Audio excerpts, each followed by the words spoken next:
If you're a lover of the blues, then you should know Charlie Musselwhite, a talented musician whose mastery of the harmonica and soul-deep voice has echoed across generations. Musselwhite has long been celebrated as one of the genre's true torchbearers. Born in Mississippi and raised in Memphis, his life has always been steeped in the sounds of juke joints, gospel halls, and street corner jam sessions. On arriving in Chicago in the early 1960s, he gradually built a career in music. His albums, from Stand Back in 1967 to the Grammy-winning Get Up with Ben Harper in 2014, are proof that Musselwhite never stopped evolving, never stopped finding new ways to tell the stories that the blues carries. They like what I'm doing. It means a lot, and they deserve respect for that, having that. Now at 80, Musselwhite has finally opened up about the musicians who mean the most to him. Not just because of their fame or talent, but because of the ways they touched his life, his career, and even his soul. These are the musicians he says he could listen to endlessly. The ones who set standards he still measures himself against, and the ones who reminded him that music isn't just notes and lyrics, it's survival, it's healing, it's home. And here's the twist that will leave you leaning closer. Musselwhite revealed that the name on number 1 was someone who gave him the opportunity to perform on his first big stage when he least expected. Let's start off with number 5, Sonny Boy Williamson. And behind me is Sonny Boy Williamson. Born Alex Miller but known to the world by his stage name, Sonny Boy Williamson.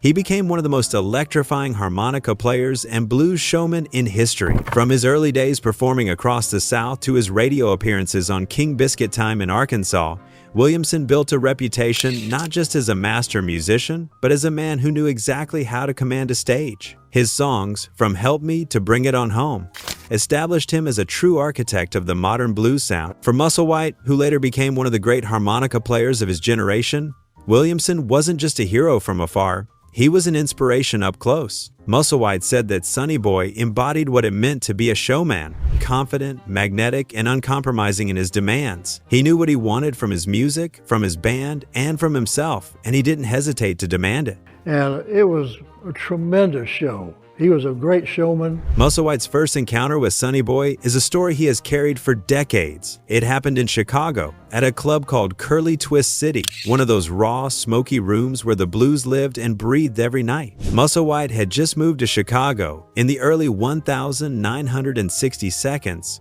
hungry to prove himself, but still very much a young man trying to find his way. He walked into Curly Twist City one evening, and there he saw Sonny Boy Williamson performing. The experience, Musselwhite later recalled, was like watching fire come alive. Sonny Boy wasn't just playing the harmonica, he was owning the room.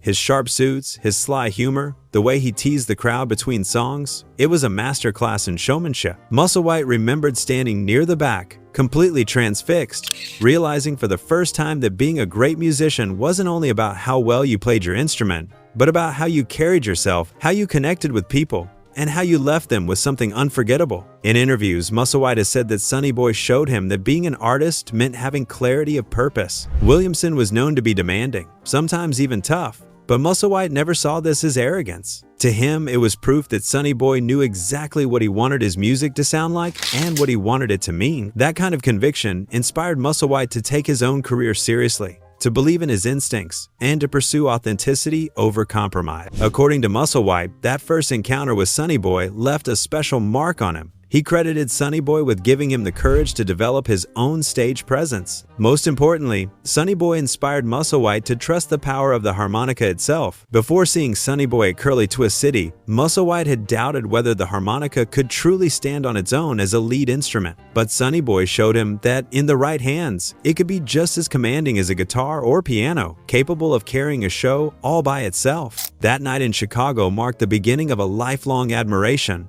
Musselwhite walked out of Curly Twist City not just as a fan, but as a young man determined to follow in the footsteps of a master. Sonny Boy was that artist who proved that knowing who you are and what you want to share with the world is what makes music eternal. Number 4, Howlin' Wolf. Wolf was everything you'd ever heard on record and way more. His towering frame, booming voice, and electrifying stage presence made Wolf an unforgettable figure in the Chicago blues scene of the 1,950 seconds and 1,960 seconds.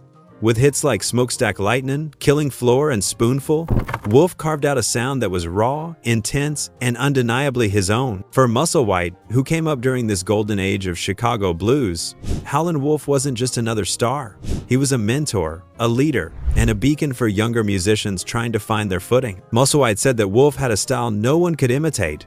His gravelly voice seemed to rumble from deep inside the earth itself, and his ability to hold an audience in the palm of his hand was legendary. But beyond the stage, Wolf's greatest legacy, in Musselwhite's eyes, was the way he guided and uplifted the next generation of blues players. When Musselwhite first met Howlin' Wolf in Chicago, he was still a young man, eager but uncertain about how to break into the world of blues. Wolf immediately stood out to him not just as a performer, but as a teacher.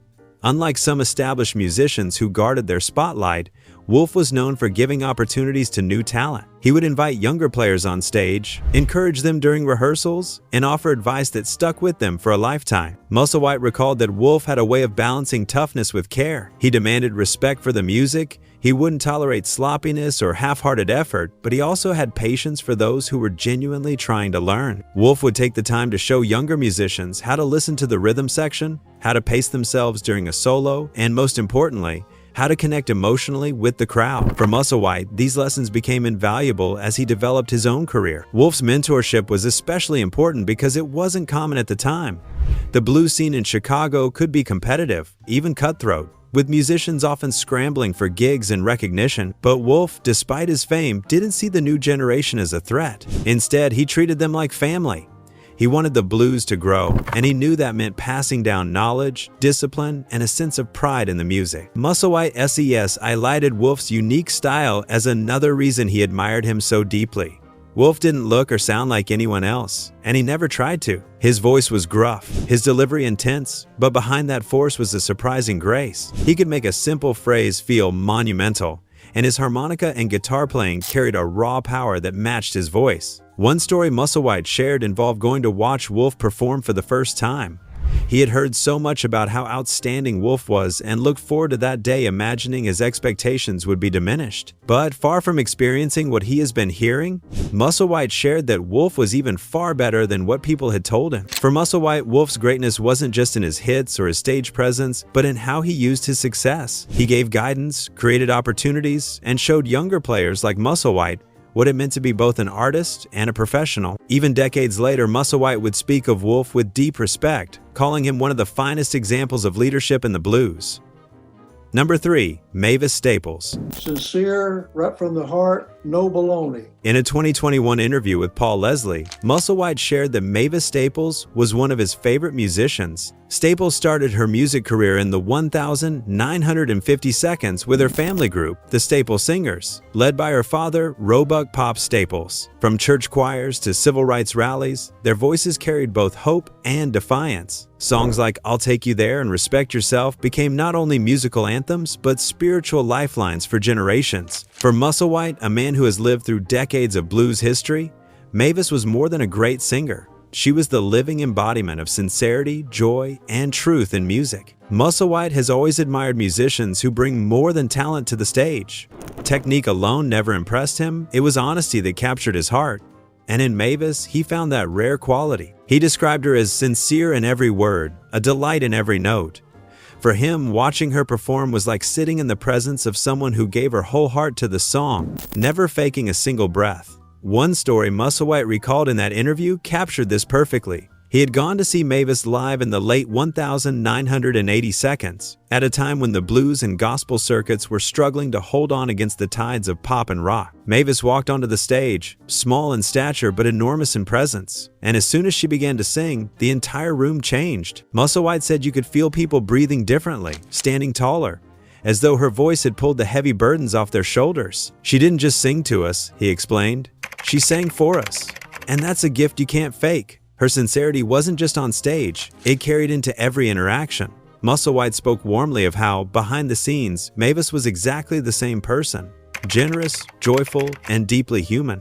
She would greet stagehands, joke with musicians, and encourage younger singers with the same kindness she extended to world-famous artists. For Musselwhite, who had seen plenty of egos destroy friendships and poison music halls, Mavis was proof that greatness could coexist with humility. The delight Musselwhite described wasn't about her voice alone.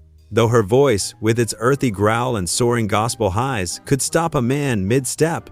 It was about her spirit. He remembered her laughing between songs, breaking the tension with humor, reminding the audience that joy was as much a part of survival as struggle. She never let the blues drown her light, Musselwhite once said, and that's something I'll always carry with me. Moreover, how Mavis made music a form of healing was quite interesting to Musselwhite. While his blues often spoke of loneliness, hardship, and perseverance, Mavis's gospel-rooted voice reminded him of redemption, of rising above. It wasn't a contradiction, it was a balance.